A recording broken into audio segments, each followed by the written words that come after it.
But when they zoomed in on her eyes and she's crying and I'm seeing these tears and she looks confused. Oh my goodness. She looks angry. She looks sad. She's in pain. She's hurting. I felt all of that inside and I was tucking it away in that glass jar of emotion and she shattered it. It's cool that real badass warriors from the global war on terror, from all different ends of the military, special forces, Marines, Army infantry, Navy SEALs, you name it. International veterans too. And international veterans who participated in some of those same campaigns, that they are the guys who now get to use their abilities that they used to have to use to hunt men to now prevent men from hunting these animals. And in the process, to dovetail into your point you're making here about some of the natural struggles that come with PTSD with doing high octane jobs like this for America and for other countries, you know, it's therapeutic for them. And I know that's something you care about a lot for the veterans, because it gives them an ability in their transition now out of active service to still use those skills in a way that they're passionate about, where they don't have to go kill people and stuff. They're there to protect and serve in a whole new light. I think that's such a beautiful thing. Yeah, I mean, it's like I said, I started this for selfish reasons, and selfish isn't always a bad thing. I feel like, you know, we have this negative, you know, connotation with it, but I did it because I needed to do it. I needed to go, like it took this thumb out of the dike or whatever in my soul. And I needed to go and do this.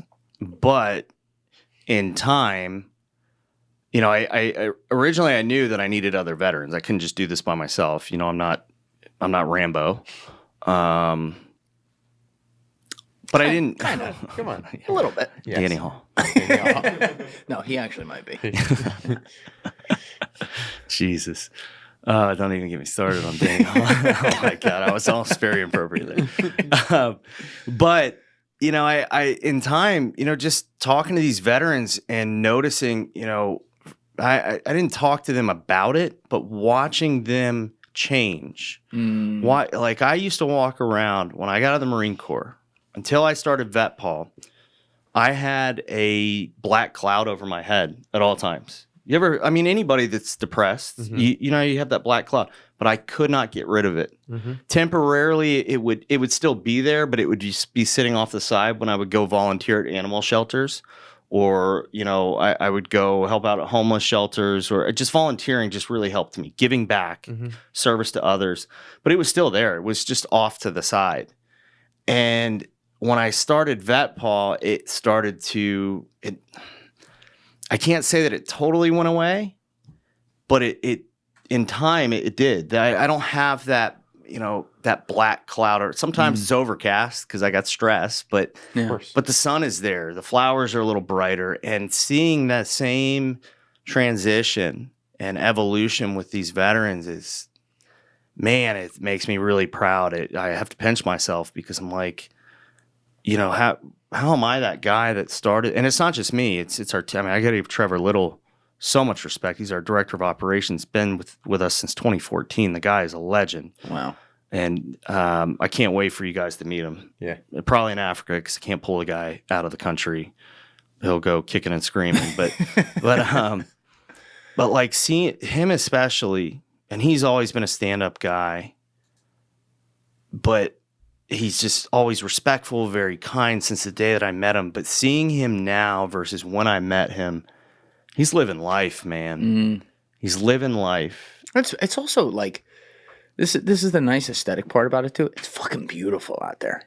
I mean, like, you get to see the coolest shit every day. You get to wake up around, like, literally the coolest creatures on the planet, who a lot of them also, and we'll talk about this later, like, inherently they know, like, these guys are protecting them too. Oh, yeah. They're very smart. They know who these dudes are. So there's like a simpatico thing there, like a they weird, can feel that energy. right? They could. Oh yeah, right. I'm sure.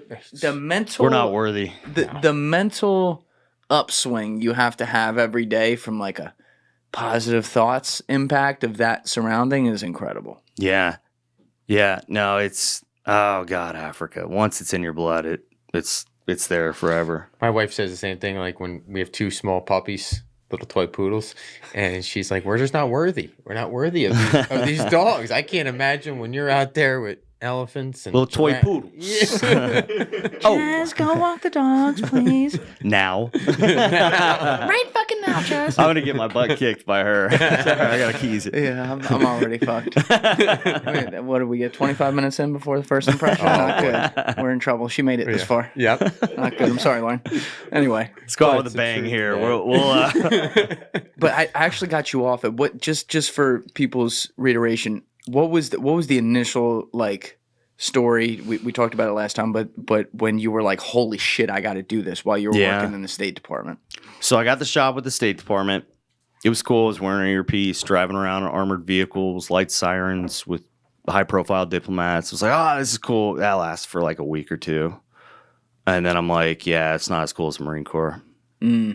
It's not as cool as going and really, letting it rain. And you were doing it in New York a lot, right? Because you moved Susan Rice? Yeah, Susan Rice. You're on her Hillary detail? Clinton's details here and there. Hill dog. Yeah, we're not going there. Whoa, baby. Okay. But yeah, I didn't have that purpose, man. And I realized that early on. And I felt a little selfish in the sense of, or ungrateful, because I had a job at the time. A lot of veterans and a lot of just people in general in our society didn't have jobs. The unemployment rate was super high. And why would I want to be ungrateful to have this job in a safe place? There are threats, obviously. That's why I had the job. But, hey, I got a job. I got a roof over my head, food on the table. I always was taught growing up, just be grateful for what you have. And I felt a little bad inside that, I hated my job and I hated my life. That went on for 5 years, 4.5, 5 years. And then I was getting, it was a Sunday night, and I was supposed to go to LaGuardia Airport to get my armored vehicle checked and cleared by the dogs for Hillary Clinton's detail. She was flying in the next morning. I had to get up around 3 a.m. and bolt to the office in my government vehicle, pick up another one and get out there. And so I should have been in bed at like 8 o'clock. And I watched Anthony Bourdain's first show of Parts Unknown. God rest his soul. I always say that. Love that guy. He's awesome. He was the best. And it was great. Go figure was on the Israeli-Palestinian conflict, which I was always, passionate, or not passionate, but intrigued by. Right, studying it. And the next show that came up was on the Tusk Trust Foundation. This was on CNN. And it was what they were doing with the royal family to protect wildlife and preserve wildlife in Africa. And I had some friends that wanted me to go to Africa. Let's go do a safari. And I'm like, no, I'm good. I've already served, been all over the world. I'm good with my country right now. Unless it's going back to Iraq. I would do that at the time. You were thinking that at that time? I would totally go back. Even if my country called now and said, hey, you need to go back. Sign me up, bitch. Let's go. Roll. I'll bring my own rifle, my own ammo. Let's go. Let's do it. Game time. That boy fired up. Oh yeah. Let's get it on. But war is bad. I'll say that. It's different than what Danny said. Yes. Not really. In fairness to him, he was just like, hey, that's what gives us jobs. Like I said, I used to have that bumper sticker. Yeah. Give war a chance. Marines need jobs. I kid you not. Yeah. I did. Yeah. My mom was like, take that off your truck. But anyways, so I watched this. I start watching this this feature on CNN, and had I known what I was going to see beforehand, I wouldn't have watched it. But thank God that I didn't, because it changed my entire life and it's given me purpose. But the first scene that I saw was an elephant laid out on a tar road. In Africa, we call them tar roads, asphalt road. And there's a Land Cruiser behind it where, let's say, you're looking at a picture or a video, a film, it's where Alessi is, and the elephant is here, right? Massive elephant. The trunk is entirely separate from the body. Laying where you are, Chaz. no face, no eyeballs, Yeah, ripped off. no mouth, just flesh, brain matter. And I want to get sick to my stomach. I'm like, I don't want to say roadkill because it doesn't really do it justice, but Right. it's like you can't not look at it. The next scene, and this is all 1, 2, 3, bang, bang, bang. The next scene is 3 park rangers laying dead face down in a line. You know where I triggered? You know what triggered me there was insurgents that we laid out in a line over there. It also triggered the Ramadi Marine snipers that were killed, and they laid them out. They were ambushed when their security infantry guys fell asleep, and they came up, killed them, laid them out. So now I'm real triggered. Now I'm in war zone.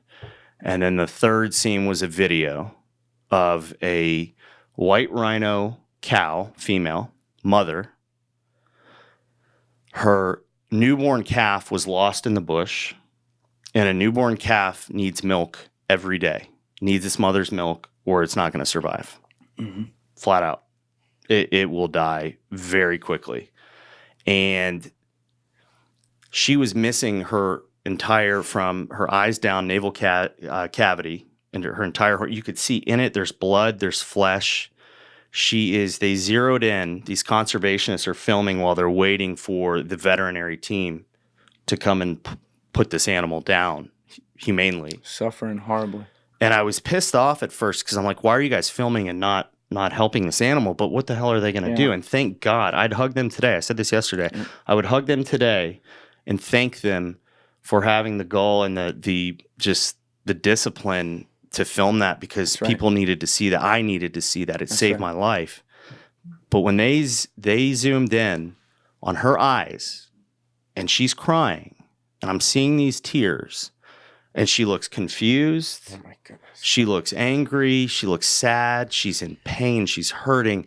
I felt all of that inside, and I was tucking it away in that glass jar of emotion, and she shattered it, that rhino. That rhino is hands down my hero, my savior. She is, I'm a religious guy. When I go to heaven one day, that rhino better be right next to me, because that rhino saved my life. She gave me purpose. Thank you for watching the video, guys. If you haven't already subscribed, please smash that subscribe button and check out this clip's full podcast episode by clicking here or in the description below.